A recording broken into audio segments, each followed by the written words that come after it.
California. You're talking about the story here.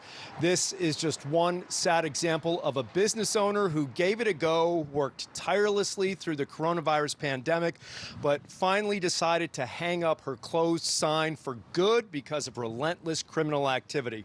As you said, the victim is Yvette Ingram of Yvette's Beauty Supply store here along Ventura Boulevard in Tarzana. She says this store alone has been hit 6 times, and you're looking at surveillance footage from a recent break-in. Owner Yvette Ingram says late Wednesday night, a man and woman smashed a window to gain entry and then stuffed about $25,000 worth of wigs and other merchandise into large black garbage bags. Then they jumped into a getaway car.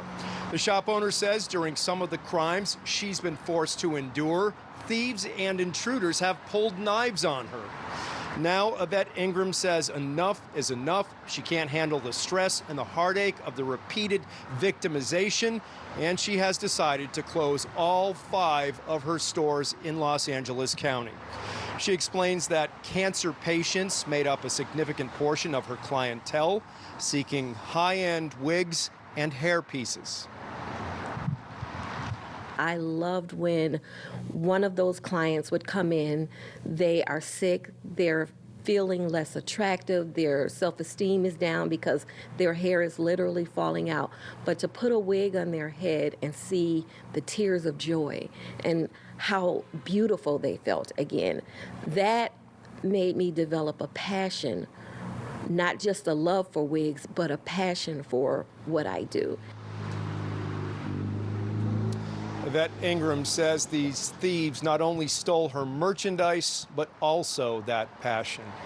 Anyone with information on the crimes should contact the LAPD. We'll have much more throughout the night. For now, reporting live in Tarzana, I'm Chris Wolf, KTLA 5 News. Chris, thank you. Vice President Kamala Harris is visiting Los Angeles. We were there as the vice president landed at LAX a little over an hour ago. No official word from the White House on the purpose for her visit or how long she'll be in Southern California.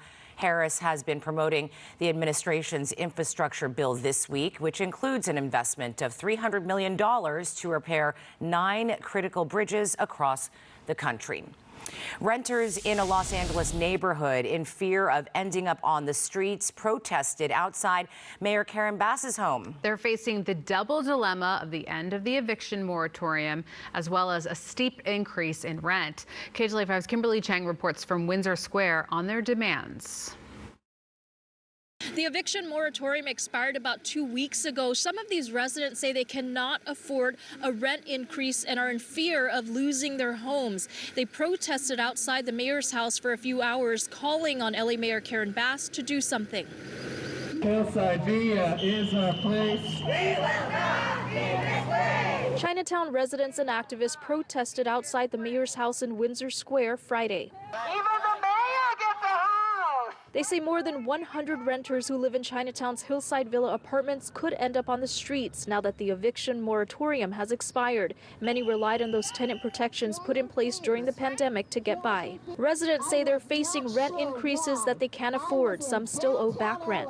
Roughly, it was like tenants were paying about like $900,000 a month.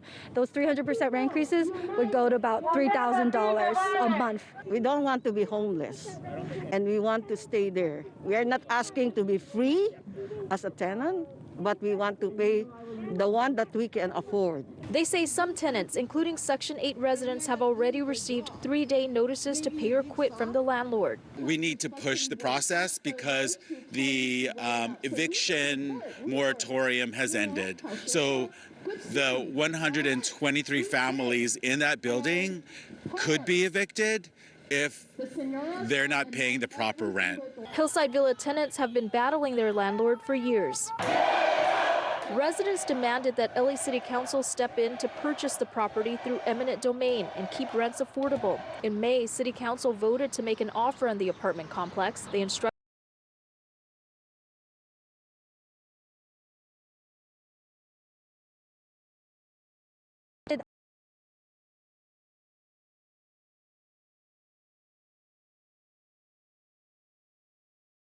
our building before her, during her election campaign.